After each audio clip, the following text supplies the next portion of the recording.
My name is Ensley Myers, and I'm 29 years old. 3 weeks ago, at my own baby shower, my mother-in-law handed me an envelope and announced to 50 guests, a list of 47 reasons my son should divorce you. My husband laughed. The room laughed. I didn't. I opened the envelope. I found reason number 23, and I read it out loud. Her face drained of color. That night, every single member of my husband's family blocked her number. Before I tell you what was in that envelope and why it destroyed her, please take a moment to like and subscribe, but only if you genuinely enjoy this story. Also, drop a comment and tell me where you're watching from and what time it is there. I love reading those. Now, let me take you back 4 weeks, to the night my mother-in-law started planning my humiliation. It was a Tuesday night, 10 o'clock. I was lying on the couch with my swollen feet propped up on a pillow. 7 months pregnant, and every part of me ached. Ryan was on the phone with his mother. Again. I could hear Patricia's voice through the speaker, sharp, efficient, like she was running a board meeting instead of discussing a baby shower. "I've got everything planned," she said. "The caterer, the decorations, the guest list. Just tell Ensley not to worry about a thing." Tell Ensley, not ask Ensley. Ryan glanced at me. "Mom says she's handling it all. Can I talk to her?" He hesitated, then handed me the phone. "Patricia, hi. I was thinking maybe we could—" "Oh, Ensley." Her voice shifted. Sweeter now. The kind of sweet that made my teeth hurt. "You don't need to worry about anything, dear. Just rest. These things require experience. I had an idea for the theme, actually. Something simple." "That's lovely." She cut me off. "But I think my concept fits better. You've never planned a large event, have you?" The pause hung there. I knew what she meant, what she always meant. You didn't have a mother to teach you. "I'll handle everything," she continued. "A mother knows best." Before I could respond, she added, "Oh, by the way, I've invited a few of Ryan's old friends, Melissa too. You remember Melissa?" My stomach tightened. Melissa, Ryan's ex-girlfriend, the one Patricia still sent Christmas cards to. "That's thoughtful," I managed. "Wonderful. Get some rest, dear. You'll need it." The line went dead. Ryan took the phone back. "See? She's got it covered." I stared at the ceiling. Why would she invite Melissa to my baby shower? 1 week before the shower, we had dinner at Patricia's house. I wore my favorite maternity dress. Navy blue, soft fabric, the only thing that still fit comfortably. I'd bought it with my own money, picked it out myself. It made me feel like me. The dining room was full. Ryan, his sister Diane, Aunt Margaret, a few cousins, everyone passing dishes, making small talk. Patricia sat at the head of the table. "Ensley," she said mid-conversation, loud enough for everyone to hear. "That dress is interesting." I looked down. "Thank you. Navy is tricky, though." She tilted her head. "Dark colors can make a woman look so heavy, especially when she's carrying." The table went quiet. "I'm comfortable in it," I said. "Of course you are," she smiled. "Comfort is important. I just think, if your mother were here, she might have mentioned that." The silence stretched. Aunt Margaret's fork paused mid-air. Diane stared at her plate. Ryan cleared his throat. "Mom, come on!" But he didn't finish. He never finished. I kept my smile in place. "I appreciate the advice, Patricia, but I'm comfortable with who I am." She blinked, then laughed, light, dismissive. "Of course, dear." After dinner, I was washing my hands in the bathroom when Diane slipped in. "Hey." She closed the door behind her. "I'm sorry about her. I know she's been difficult." I met her eyes in the mirror. "It's fine." "It's not." Diane bit her lip. "Listen, there's something I need to tell you, but not here." "What do you mean?" "Can we meet tomorrow? Just us?" The urgency in her voice made my chest tighten. "Okay," I said. "Tomorrow." She nodded once, then left. What did Ryan's sister know that I didn't? We met at a coffee shop the next morning. Diane was already there when I arrived, stirring a latte she hadn't touched. She looked nervous. That made two of us. "Thanks for coming," she said as I sat down. "You're scaring me a little. What's going on?" Diane took a breath. "I work at First National, you know that. I handle transactions for the branch." I nodded. "Last week I was processing account reviews, routine stuff." She paused. "I came across a withdrawal from your joint savings, yours and Ryan's." "Okay." $11,000, Ensley. The number hit me like cold water. That's not right. Ryan didn't mention any withdrawal." "Because he didn't make it." Diane's voice dropped. "The authorization came through a linked account, someone with secondary access." "Who has secondary access to our savings?" She looked at me, and I knew. "Ryan added her years ago," Diane said quietly. "Before you were married. For emergencies, he said." "Patricia took $11,000 from our account?" "She didn't take it officially. She transferred it through the linked access." Diane slid a piece of paper across the table. "Here's the statement. The date matches her new antique collection she's been bragging about." I stared at the numbers. Black and white. Undeniable. "Why are you telling me this?" Diane met my eyes.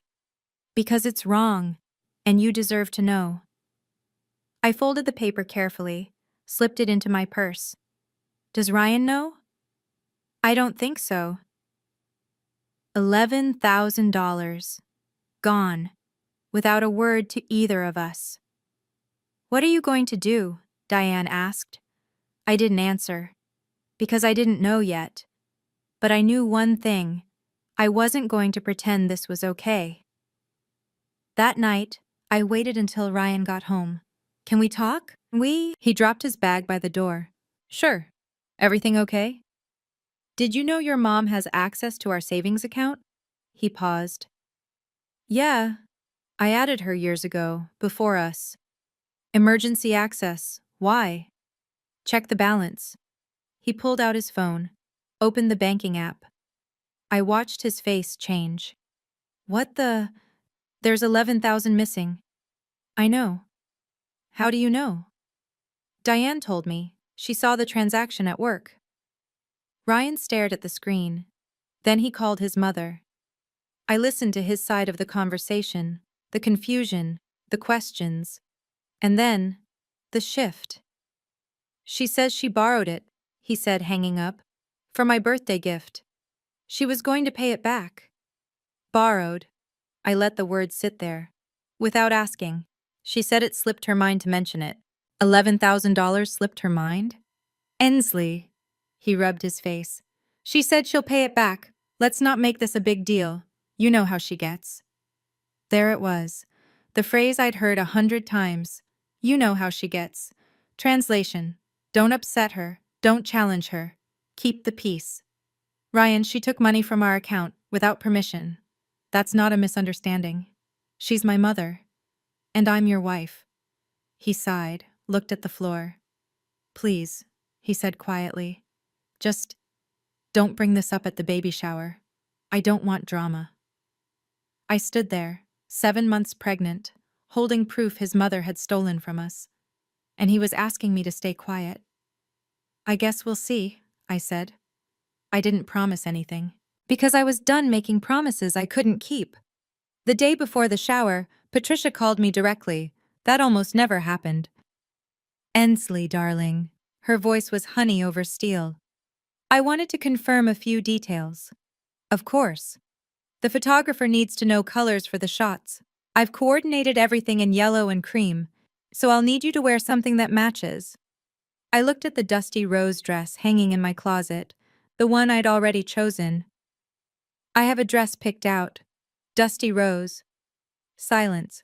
Then, "Oh, is that a problem?"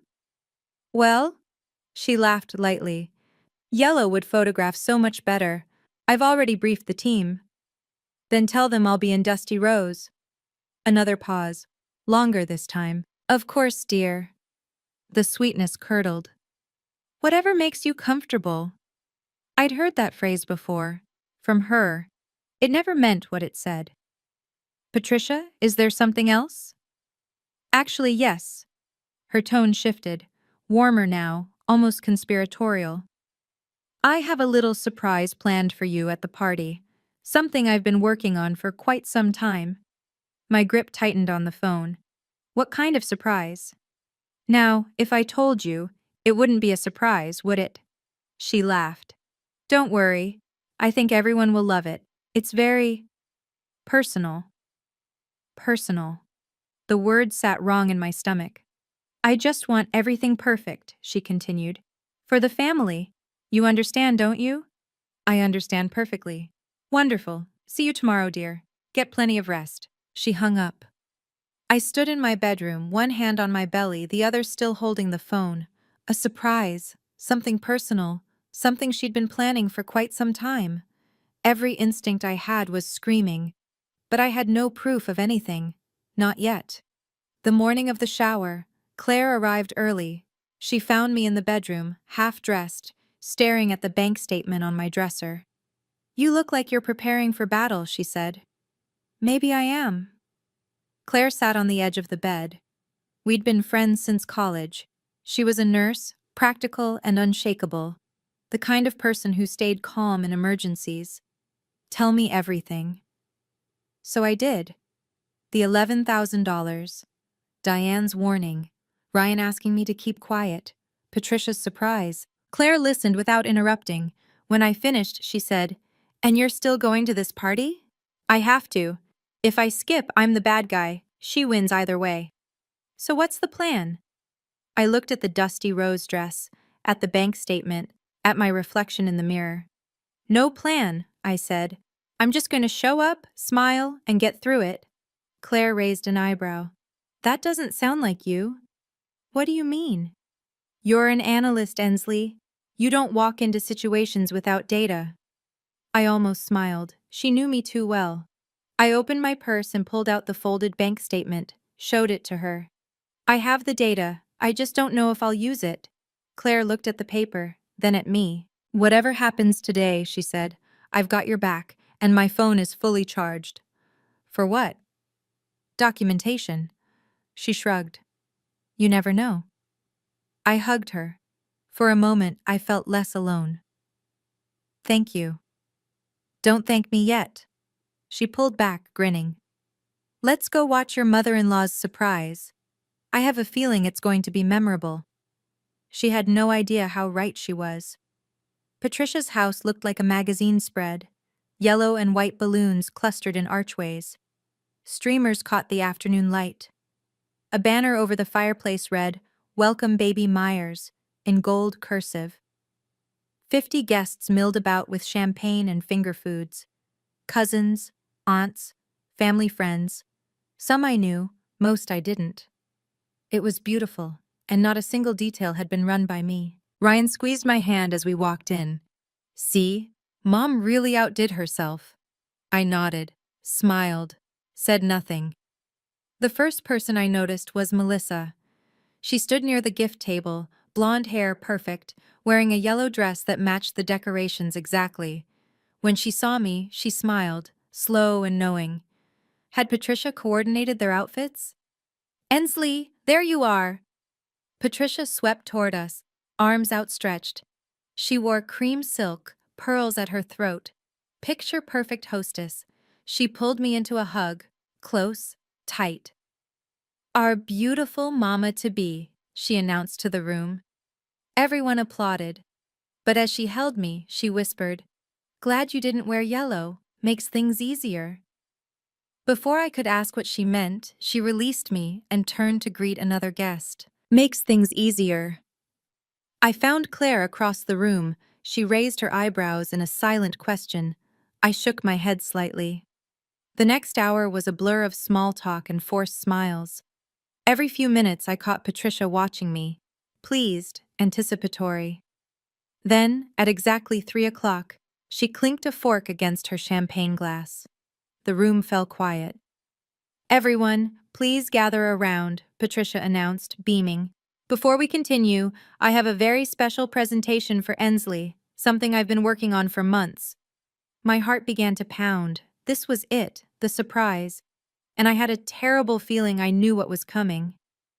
Before Patricia could continue, the front door opened. Diane hurried in, cheeks flushed, slightly out of breath. She scanned the room until her eyes found mine. Something was wrong. I could see it in her face. "Sorry I'm late," she announced to no one in particular, already making her way toward me. Patricia frowned. "Diane, we're about to start the presentation. Just 1 minute, Mom." Diane reached me, took my elbow, and guided me toward the window, away from the crowd. "What's going on?" I whispered. "I heard Mom on the phone last night." Diane's voice was barely audible. "She was talking to Aunt Ruth about some list. I don't know what it is, but she sounded excited. In a bad way." My mouth went dry. "What kind of list?" "I don't know. But whatever she's planning, be careful." I glanced back at Patricia. She was watching us, smile fixed in place, eyes sharp. "Diane, listen to me." Diane gripped my arm. "If anything happens, remember what you have. The bank statement. That's not nothing. You think she'd actually— I don't know what she'll do, but I know my mother." Diane's jaw tightened. "She thinks she's untouchable. She thinks no one will challenge her in public. What if she wrote something down, something incriminating?" Diane's eyes widened slightly. "Then she just handed you the weapon." "Diane! Ensley!" Patricia's voice cut through. "We're waiting, ladies." Diane squeezed my hand once. "I'll be right here." She stepped away. I walked back to the center of the room where 50 pairs of eyes watched me. Patricia smiled, and I realized, whatever was in that envelope, Patricia had no idea what she'd actually written. Time to find out. As I moved through the crowd, a hand caught my wrist. Aunt Margaret. She was seated on the sofa near the window, champagne untouched beside her. Ryan's aunt had always been quiet at family gatherings, observing, never speaking. "Sit with me a moment," she said. I sat. "How are you holding up, sweetie?" "I'm fine, just tired." She studied my face. "I've known Patricia for over 30 years, since she married my brother." "I didn't know that." "Most people don't." Margaret glanced across the room, where Patricia was arranging something near the gift table. "She's never liked anyone who doesn't follow her rules." "Did she treat you like this too?" Margaret's smile was thin. "Worse, but I didn't have proof." I felt the weight of the bank statement in my purse. "Do you?" she asked quietly. I didn't answer, just held her gaze. Margaret nodded slowly. "Good. Keep it close." "Why are you telling me this?" She was silent for a moment. When she spoke, her voice was heavy with something old. "Years ago, Patricia convinced my brother I was stealing from the family.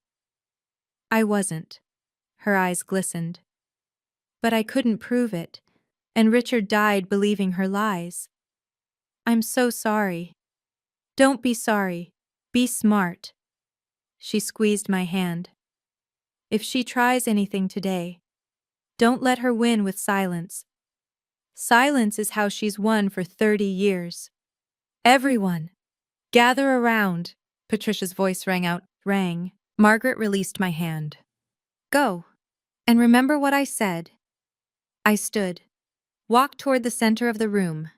50 guests formed a semicircle. Ryan stood near his mother, smiling, oblivious, and Patricia held a white envelope. The room fell silent. This was it. "Okay, I need to pause here for a second. If you're as invested in this story as I was living through it, drop a comment and tell me, what would you do if your mother-in-law handed you an envelope like this? Would you open it in front of everyone? Would you walk away? I'm genuinely curious. And if you're enjoying this, please hit that like button. It really helps." Now, back to the party. Patricia stood in the center of the room, white envelope in hand. The afternoon light caught the pearls at her throat. She looked every inch the gracious hostess, warm, welcoming, benevolent.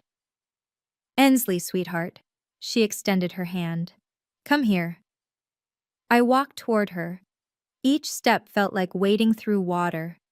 50 guests watched, smiling, expectant. They thought this was part of the celebration. "I've put so much thought into this moment," Patricia said, loud enough for everyone to hear. "As a mother, I only want the very best for my son." Murmurs of agreement, nods. Someone said, "How sweet." Patricia held out the envelope. "This is a list," she announced, "of 47 reasons my son should divorce you." For 1 second, the room was completely silent. Then Ryan laughed. It started small, a surprised chuckle. Then it spread. Aunt Ruth laughed. Cousin David laughed. A woman I didn't recognize laughed so hard she dabbed her eyes. They thought it was a joke, a gag gift, mother-in-law humor. Patricia laughed too, her eyes crinkling at the corners. But I noticed. Her gaze never left my face. This wasn't a joke. She wanted to see me break. Ryan nudged me. "Come on, babe, open it." I took the envelope. It was heavier than I expected. "Go ahead," Patricia said sweetly. "Read it. It's all in good fun." Her smile sharpened. "Unless you're afraid of what you'll find?" Another ripple of laughter from the crowd. I looked at Ryan. He was still smiling, waiting for me to play along. I looked at the envelope in my hands, and I thought about every dismissive comment, every backhanded compliment, every time I'd stayed silent to keep the peace. I wasn't afraid. I was done. I opened the envelope. Inside were 4 pages, white paper, neatly typed, numbered 1 through 47.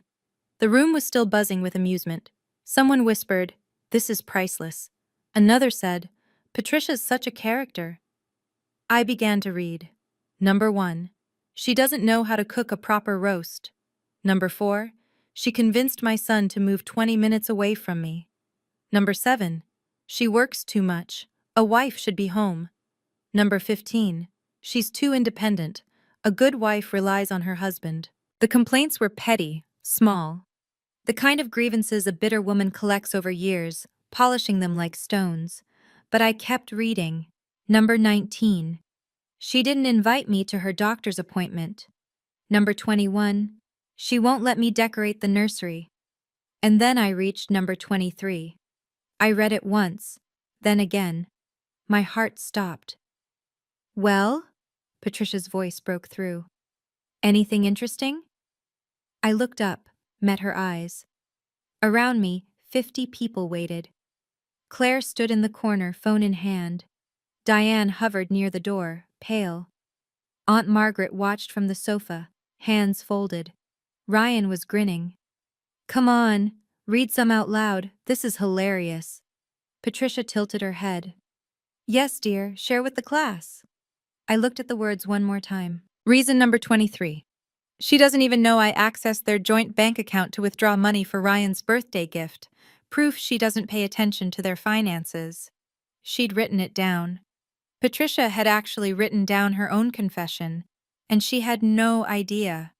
I lifted my head. "May I read this one out loud?" Patricia's smile widened, triumphant. "Of course, dear. Whichever one you like." I took a breath, and I began to speak. My voice was steady, calm. I didn't raise it. I didn't need to. Reason number 23. The room leaned in. She doesn't even know I accessed their joint bank account to withdraw money for Ryan's birthday gift. Proof she doesn't pay attention to their finances. Silence. Complete, absolute silence. Complete. I continued, same measured tone. For the record, I did know. The withdrawal was $11,000. I reached into my purse, pulled out the folded bank statement. "I have the documentation right here." Patricia's face went white, not pale, white, like someone had pulled a plug and drained every drop of color from her skin. That's," she stammered. First time I'd ever heard Patricia Whitmore at a loss for words. Ryan stepped forward. "Wait, Mom, you took money from our account?" "I was going to pay it back." Patricia's voice pitched high. "It was for your birthday." "You never asked me." "I didn't need to ask. I'm your mother." Aunt Margaret stood up from the sofa. Her voice cut through the room like a knife. You accessed their account without permission. She walked toward Patricia. That's not borrowing, that's stealing. The whispers started, low at first, then louder. $11,000? Without telling them? She wrote it down? I stood perfectly still. I hadn't accused anyone, hadn't raised my voice, hadn't made a scene. I'd simply read her own words back to her. Patricia spun around, searching for allies. But everywhere she looked, she found only stares. Shock. Disgust. Diane stepped forward. It's true. I work at the bank. I saw the transaction myself. Diane! Patricia's voice cracked. You're siding with her? I'm siding with the truth, Mom. The room erupted. Everything happened at once, voices overlapped, questions fired from every direction. How long has this been going on? Did Ryan know? Is this why she's been so hostile? Patricia stood frozen in the middle of the chaos, mouth opening and closing like a fish pulled from water. Aunt Margaret wasn't finished. This isn't the first time, is it, Patricia? The room went quiet again. Margaret walked closer. 30 years of silence burned in her eyes. You told my brother I was stealing from the family. Her voice shook. I never stole a thing, but Richard believed you. He died believing your lies. Gasps scattered through the crowd. A cousin spoke up. David, Patricia's own nephew. Wait, is that why Dad stopped talking to Aunt Margaret? She made it up. Margaret's tears spilled over now. All of it, and I spent decades being treated like a criminal. Patricia's composure crumbled. That was different. Different how? Margaret cut her off. You lied about me. Now you've stolen from your own son. And then you wrote it down. Movement near the gift table. Melissa stepped forward. Mrs. Whitmore. Her voice was quiet but carried. You told me you invited me because Ensley wanted old friends here. That wasn't true, was it? Another murmur swept the room. Patricia had invited Ryan's ex-girlfriend to his wife's baby shower under false pretenses. I was trying to... Patricia started. You were trying to hurt me, I said. Not angry, just clear. You've been trying to hurt me since the day we met. I held up the list. These are your words, Patricia, not mine. All 47 of them. She had no response. For the first time in 30 years, Patricia Whitmore had nothing to say. Ryan stood between us. I watched him process it. The list, the money, the lies. Years of conditioning cracking like ice under sudden weight. Patricia reached for him. Ryan, honey, you know I only did this because I love you. She's changing you. She's taking you away from me. Mom, his voice was rough. I was trying to protect you. From what? He stepped back from her touch. From the woman carrying my child? She's not right for you. I've always known it. You took our money. The words came slow, like he was hearing them for the first time. You made a list to humiliate my wife. At her own baby shower, in front of our entire family. And you invited my ex-girlfriend. Melissa quietly slipped toward the door. Patricia's eyes darted around the room. Everyone's overreacting. This is just a misunderstanding. $11,000 isn't a misunderstanding. Ryan's jaw tightened. A 47-item list isn't a joke. I stayed silent. This wasn't my fight to win. It was his. He had to choose. The room held its breath. I think you should leave, Mom. Patricia's face crumpled. You're choosing her? Over your own mother? Ryan looked at me, at my belly, at the life we were building, then back at her. I'm choosing my family, the one I'm building, with her. Patricia grabbed her purse. Her hands shook. She walked toward the door and the crowd parted like water. At the threshold, she turned, her eyes locked on mine. This isn't over, she said. I met her gaze without flinching. I think it is. The door slammed behind her. For a moment, No one moved. Then Aunt Margaret lifted her champagne glass. Well, that was 30 years overdue. The door's echo faded. 50 people stood in Patricia's perfectly decorated living room, surrounded by yellow balloons and streamers, trying to make sense of what just happened. Then, unexpectedly, someone laughed. It was Aunt Ruth, a small, shocked giggle that broke the tension. "I've waited 20 years to see that woman speechless," she said. A few others laughed. Nervous, relieved laughter. Diane crossed the room to me. "I'm so sorry about all of this. Are you okay?" I took a breath. Let it out. "I think I'm better than I've been in months." Claire appeared at my side, phone still in hand.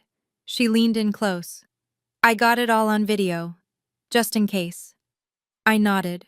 "Not for revenge, just for protection. There's a difference." Ryan came to me then. His face was pale, eyes red. "Ensley." His voice broke. "I'm sorry. I should have seen this sooner."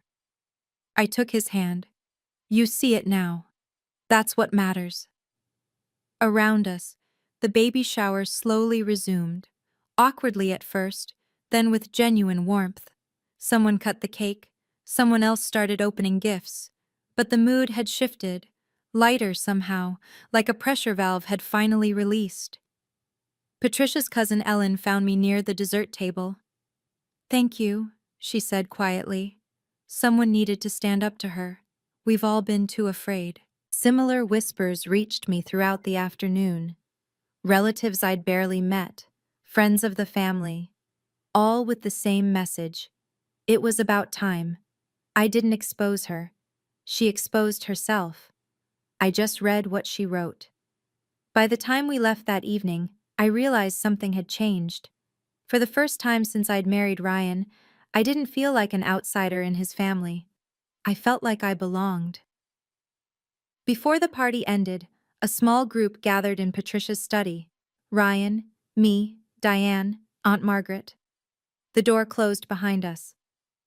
"We need to talk about next steps," Margaret said.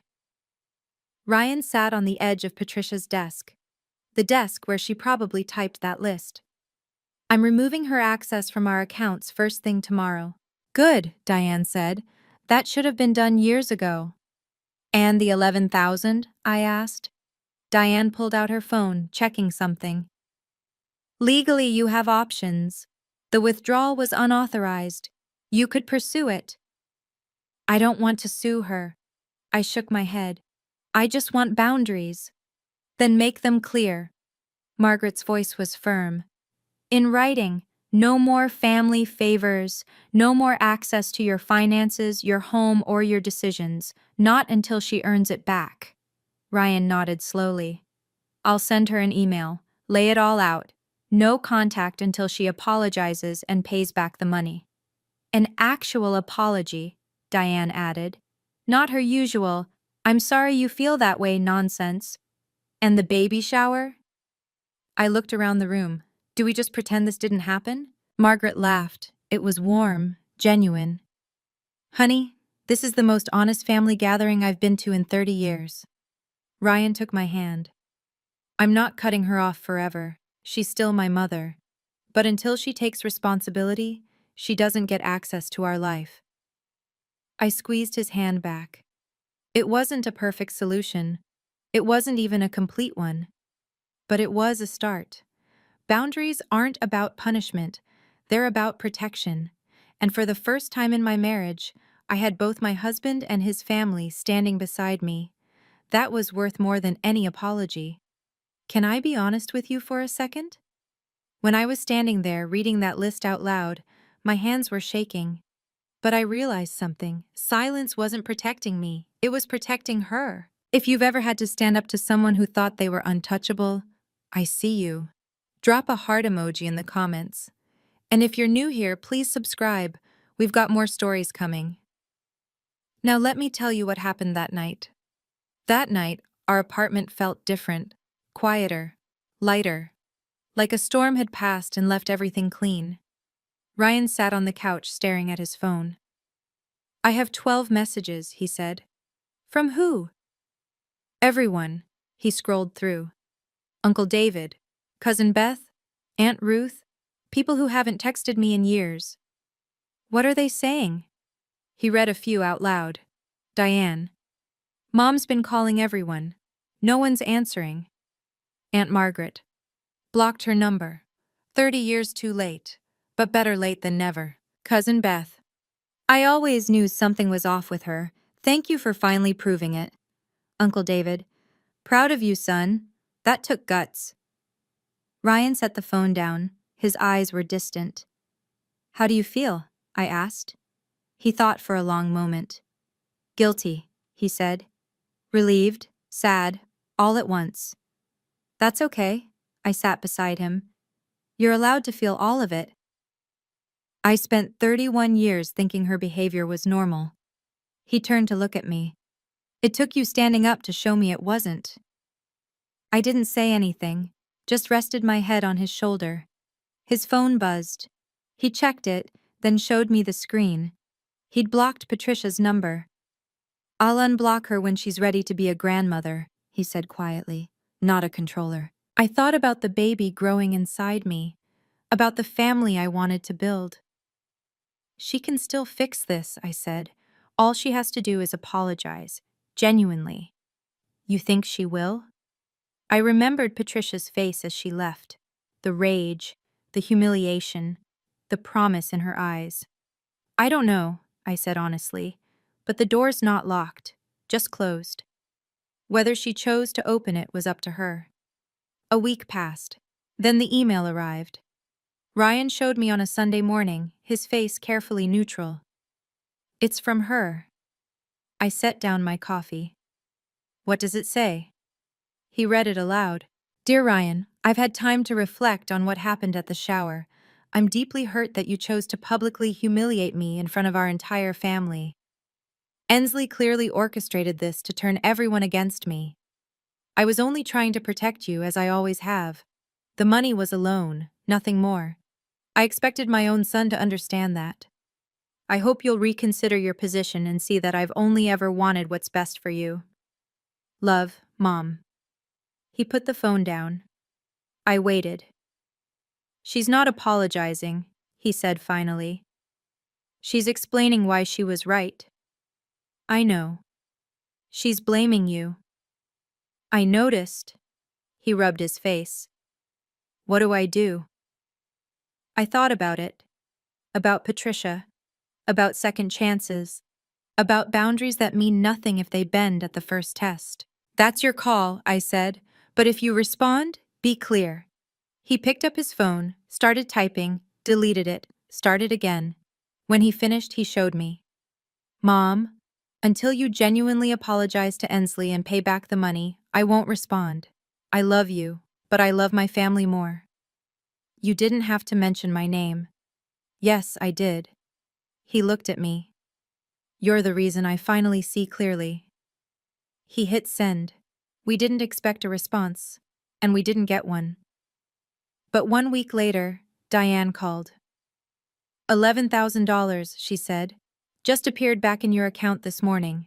No note, no message. The money was returned. The apology wasn't. Some things take longer than others. 2 weeks after the money appeared, Diane called again. Her voice sounded different this time, heavier. I need to tell you something about Mom. I braced myself. What happened? She's not doing well. Diane paused. She's alone.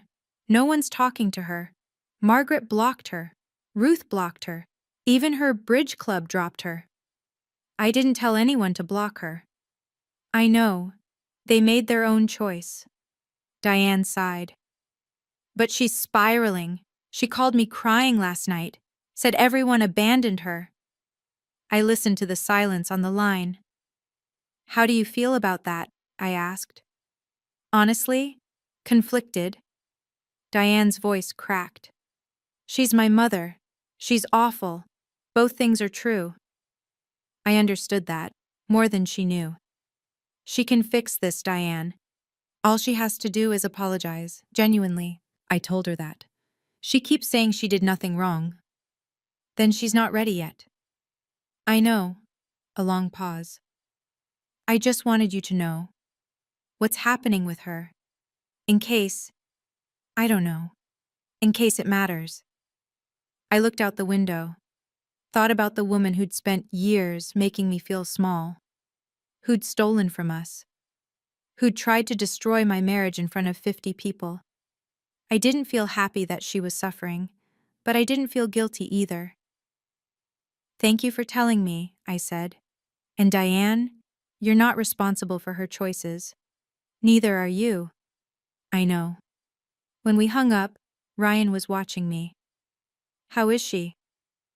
Lonely, defensive, still not sorry. He nodded slowly. Maybe she never will be. Maybe. I placed my hand on my belly. But until she is, she doesn't get to be part of this. Our baby kicked, right on cue. Some boundaries protect more than one person. 3 months later, I gave birth to our daughter. We named her Lily. The delivery room was small but bright. Ryan held my hand through 18 hours of labor. Claire was there, off duty but refusing to leave. Diane arrived with flowers. Aunt Margaret brought a hand-knitted blanket. Patricia wasn't there. She still hadn't apologized. I held Lily for the first time, this tiny, perfect person, and felt the world shift on its axis. Everything that had happened before suddenly felt smaller, less important. This was what mattered now. She's beautiful, Claire whispered. Claire, she looks like you, Ryan said, tears on his cheeks. I looked at my daughter's face, at her tiny fingers, at the future stretching out ahead of her. She would not grow up in a family where silence was a weapon, where manipulation was love, where standing up for yourself meant standing alone. I would make sure of it. Later that evening, Ryan sat beside my hospital bed, phone in hand. I called Mom, he said quietly, told her about Lily. My heart clenched. What did she say? She cried, asked if she could see her. And? Ryan met my eyes. I said when she's ready to respect my wife, she can meet my daughter. I reached for his hand. That must have been hard. It was. He squeezed my fingers. But it was the right thing. Diane appeared in the doorway. Hey, she said softly. I just wanted you to know. I talked to Mom this morning. She mentioned therapy. Therapy? For the first time in her life. Diane almost smiled. Maybe there's hope. I looked at Lily, sleeping peacefully in my arms. Maybe there was, but hope wasn't the same as trust. That would have to be earned. 6 months after Lily was born, a letter arrived. Not an email, a handwritten letter, on cream stationery, with Patricia's familiar slanted script. I almost threw it away. Instead, I sat at the kitchen table while Lily napped, and I read. It was 2 pages long. She wrote about her childhood, growing up with a mother who never showed affection, learning that love meant control, and control meant safety. She wrote about losing her husband, Ryan's father, and how terrified she'd been of losing Ryan too. Then she wrote this. I convinced myself that if I could control everything around my son, I could keep him safe. But I was wrong. I wasn't protecting him. I was suffocating him. And I was cruel to you because you threatened the only kind of love I knew how to give. I'm sorry. Not sorry you feel that way. Not sorry if I hurt you. I'm sorry for what I did. For the list. For the money. For every time I made you feel like you weren't enough. You are enough. You always were. I was just too broken to see it. I read the letter twice, then a third time. Ryan came home to find me at the table, the pages spread before me. He read it in silence. When he finished, his eyes were wet. What do you want to do? I asked. He looked at me. What do you want? I thought about it. The pain, the humiliation, the scars, but also the possibility. We can meet, I said finally. Once, in a public place, with clear rules. And if she breaks them? Then we're done. Ryan nodded. One more thing, I added. She's not holding Lily until she looks me in the eye and says it in person. Fair. More than fair. But I was willing to try. We met at a coffee shop on a Tuesday afternoon. Neutral ground, public space. Lily and her stroller between us. Patricia looked different, smaller somehow. The sharp edges softened. She wore less makeup, simpler clothes. 6 months of therapy and isolation will do that to a person. She sat across from me, Ryan beside me, a table between us and whatever came next. Thank you for meeting me, she said. Her voice was quieter than I remembered. I nodded, waited. She took a breath. I'm sorry. Her eyes met mine directly. For the list, for the money, for years of making you feel unwelcome in your own family, for using your mother's absence as a weapon. Her voice broke on the last words. I told myself I was protecting my son, but I was just afraid of losing him.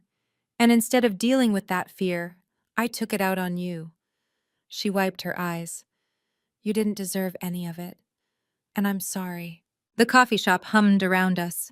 Normal people having normal conversations. No idea about the history sitting at our table. Thank you for saying that, I said. Patricia's hands trembled on the table. She glanced at the stroller. Can I see her? I looked at Ryan. He gave a small nod. I turned Lily's stroller so Patricia could see. Her granddaughter.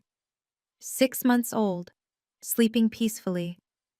Patricia's face crumpled. Tears streamed down her cheeks. She's beautiful. Would you like to hold her? The words surprised even me. Patricia looked at me, startled, hopeful, terrified. Are you sure? I lifted Lily from the stroller, placed her gently in her grandmother's arms. Patricia held her like something precious and fragile, which she was. I watched them together, the woman who had tried to destroy my marriage, holding my daughter. I hadn't forgiven her completely. Maybe I never would, but I'd given her a chance. Because boundaries aren't walls, they're doors. And she'd finally found the courage to knock. And that's where my story ends. For now. Thank you for staying with me through all of this. If this story made you feel something, seen, understood, or just a little less alone, please drop a comment and tell me your thoughts. And if you want more stories like this, check the description below. I've linked some of my favorites. Subscribe, hit the bell, and I'll see you in the next one. Take care of yourselves. And remember, your boundaries are not negotiable.